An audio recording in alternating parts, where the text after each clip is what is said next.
Hello and welcome back to TOD Plays Games. We are in the build-up for our Lost Valley DLC run and we're going to build a party. I'm going to do this probably over a couple of videos and just drop them just before we're doing the campaign, so expect that very soon. Hope you've all had a good holidays, Christmas, whatever you want to call it. I'm not religious, so Christmas means nothing to me. But we're just coming into the new year, and as I say, that Lost Valley DLC run that we're going to do, that was voted for by you guys, so thank you very much to everyone who voted in that one, and I am looking forward to playing a different element of Solasta in a different area. Now I know, as I'm sure you guys do, that the Lost Valley is a bit of a challenge. It's definitely a step up on difficulty from the original game, and I've played the original game 3 times in the last 12 months. Yes, 3 times in the last 12 months. And I've played the Lost Valley DLC once, co-op, with Mark, TC and Aimless. But the idea with this is purely to just set up the characters. Probably going to be 4 individual videos. No camera because it hides the stats, and you don't need to see my face when we're creating such majesty as an elvish character for this one. So the plan is DLC characters. Monk, which you will have seen me playing already so far and is a lot of fun. I'm really enjoying the Monk, and it's one of my favourite classes in D&D anyway. We're also going to do a Bard, and we're going to do a Warlock. I'm not entirely sure which races yet, but we'll get to that. We're also going to do a Barbarian, as we said, DLC classes. So we might be a bit short on healing. So I need to try and address that and see how we go. But the Bard is from what I've seen from Mark playing it, pretty solid in that respect. So fingers crossed we'll be fine. I mean, that's what we're doing anyway, so we'll just have to manage. As I say, the Lost Valley DLC is a little bit more difficult than the main campaign, with a lot more of enemy encounters and a lot more interesting enemies. From what I remember, and I don't remember much, I'll be honest. We kind of killed the story as well, so it'd be nice to see what's going on there. So I'm massaging the dice a little bit. Hopefully it's saved the roll that I've done, and I'm going to talk you through what we're doing. So here we are for the Monk, plus 2 dex, plus 1 wisdom. You'd be stupid not to do a Sylvian Elf, especially with the extra movement that they get, which is really nice.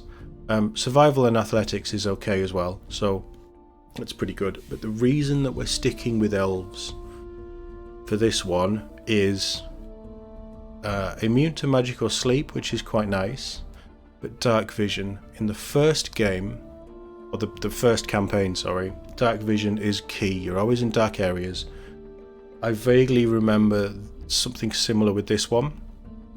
So dark vision, obviously a must for any melee character that we're going to be doing, ideally. I am taking this on a bit of a role-playing slant as well, so don't worry about that. It's not all, meta gaming. I'm thinking about what we're doing. But this character is basically being a monk. They've lived alone in a monastery or whatever. Maybe an old elven ruin that they've been looking after, and they are now out in the wild. They've joined this party to go on this adventure because they're looking for something. That's the setup for this. I'm not going to go into more because it doesn't really matter. It's my headcanon. Let's say they were guarding an old elven monastery that was crumbling into ruins.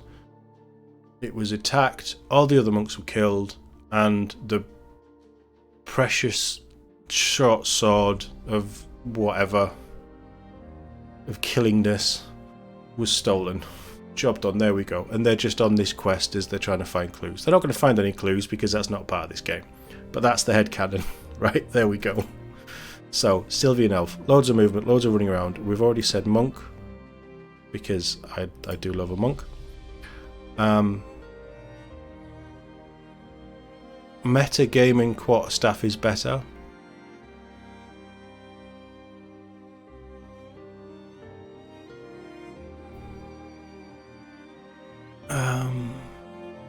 But they're looking for it. No, quarterstaff.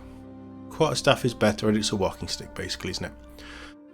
Pack-wise, I don't think it really matters. That doesn't give us... It doesn't matter, does it?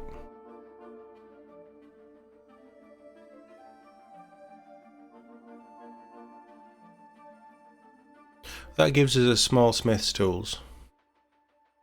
So we'll go with that. And then at least we've got it in the party. And 10 darts, because darts are fun to throw. With the monk, as you guys are probably aware, choose 2 of skills. We already have athletics, which is cool. But we've got smith tools, unarmed defense. So defense is 10 plus dex modifier plus wisdom modifier. So hitting a usual max without any extra sort of equipment pieces of 20, which is really nice for a melee character, especially one that doesn't actually wear armor. Martial arts, it's D4s as a monk, but you can use your dex instead of your strength, whichever is higher, which is nice. And at level 5 it becomes a D6, at level 11 it becomes a D8, so your fists get really good. Bonus strike, so you can already just smack someone in the face straight away as a bonus action, and the monk stuff plays into a lot of that. As I say, I'm not going too deep into this. We're starting off at level 1 characters, so I'm not picking subclasses and things. It's purely just to give you guys an idea of what we're doing, of who we're doing, and how we're going to go into this. So I thought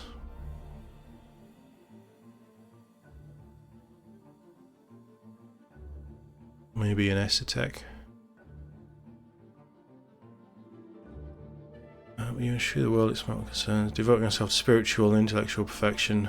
Sounds monkey, right? I was potentially going for Acolyte.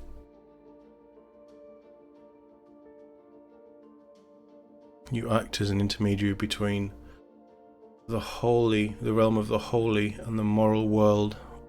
I was tempted to go with that. What's the difference?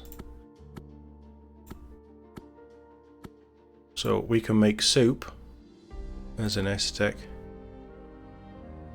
Choose additional language. Languages are pretty good, but we get that anyway. Religious training. I think we're going to go Acolyte. That fits more in my head. Obviously, altruism.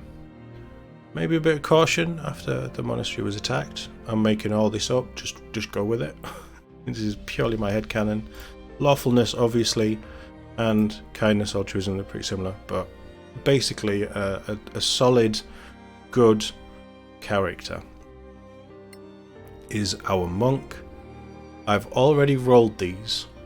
I'm not going to lie, I came through, I rolled the dice, I got what I wanted, I'll explain what I've done, and then, yeah. So, usually, and what we did with the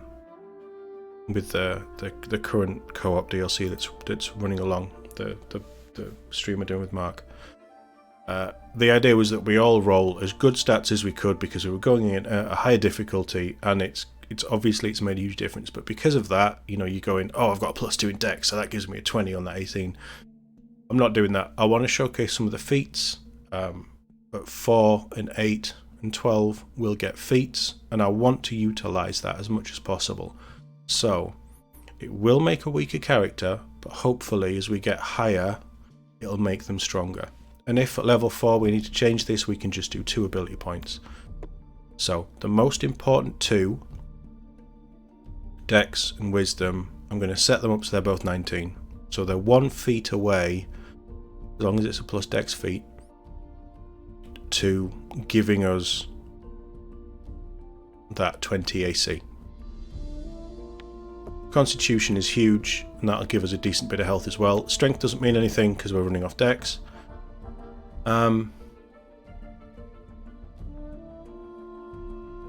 Does strength mean something? Well, it's neutral. So,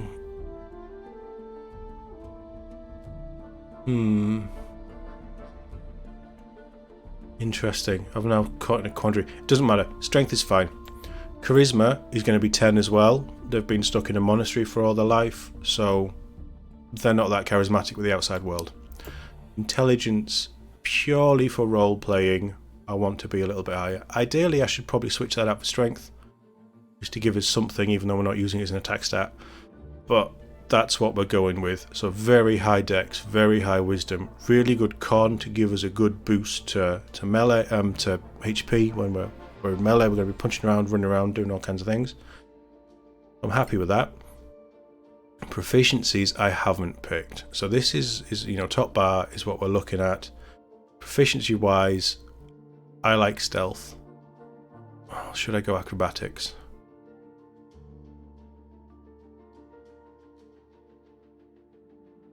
Might go acrobatics. We've got 2 anyway. So acrobatics. I mean, most of what I'd normally take are pretty good anyway. Insight is huge. Perception is really good. Survival is really good. History is probably an RP side. That might be a good option.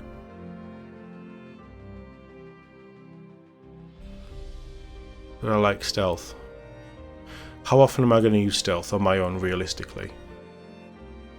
When it's already +4. Let's go history for a bit of the RP side. So, languages. We've got Common, we've got Halfling, we've got Dwarvish, we've got Elvish. They're an older character. That they're going to know things that others aren't. So, Giant does appear in this. So one of our characters is going to have to know Giant. Terran, potentially. I don't know if that one comes in. It's the eye marks just say that they're not used in the main campaign. It doesn't say anything about the I'm going to cover Orcish and Goblinish and Draconic later on, hopefully. Old Temerian. Again, sticking with that old world. They've been in a monastery, they've been reading about things. They're Elvish, they're very old. Hopefully that's where we're going. So they are going to be male. I'm just going to randomise a name. Curran doesn't sound very elfy. Shurod. Phelan. Kind of works, right? I want them to be quite an old monk. You know, it's like the old, really, really old guy. They've been around for years, but they can still kick your ass. I mean, I'm doing him a disservice because he actually isn't that old, but think Jackie Chan in The Foreigner. If you've ever seen The Foreigner, it's basically his version of Taken. Skin's probably quite pale because he's been in a monastery. Maybe a bit dark. Yeah, okay. We're going to have some sort of body decoration, obviously worshipping whatever god, that'll do. I'm kind of jumping around with this, it doesn't really matter. Purple doesn't work. What about the red? The red doesn't work on that skin. We get a nice purple monk. Based on the idea that they were monastery was attacked, we'll go with a scar just because it makes sense. Old monk, shaved head. I was going to go shaved head, but I kind of like the idea of that actually. The shaved head is very devout, isn't it? As when you think monks, a lot of them have shaved their heads and they live in robes. I quite like the idea of being quite... Yeah, that just looks weird because the flesh is popping out of the costume. I mean, even then here it's still popping out. That's not ideal. But they're quite thin. Eye colour... Maybe a purple, just for difference. Nah, we'll go... Ice blue? Pale ice blue? Yeah, okay. Voice-wise? You're still standing! Why can't I hear that? I know you guys can hear that, but I can't hear that. Sometimes there is simply no choice. We don't have a lot of choice with the voices. I will not forget this. That's quite an old voice, isn't it? Just bad luck. You're impressively fit. That's too young. No. We'll go with voice 2. So this is Phelan. Maybe that's why he went to the monastery. He was a thief. He was called Brother Phelan. And now he's going to steal back the sword that was stolen from him. So that is Phelan, our old monk. I'm definitely going down the sort of Taken kind of vibe, old revenge story. He's come out of retirement, he's gonna kick your ass, he can do all kinds of things with nails and kneecaps. That's the idea. Starting off at AC 18 is pretty good when you're not wearing armour. Obviously we're going to look at ways of boosting this as we go through the game. We've got a whole 12 levels and a whole new campaign to go through. I'm not that worried at that. HP is pretty low, but I suppose we've only got +3 there. But that is our monk and our first character towards the new party for the Lost Valley DLC. Hopefully you've enjoyed this. Let me know what you think of our new recruit in the comments, and expect some more of these to drop for our characters as we get closer to the launch, which is going to be very soon. I'm very, very excited about getting back into a solo campaign for Solasta now. I've had a bit of a break. I'm ready to go. Thank you very much for watching. I'll see you in the next one.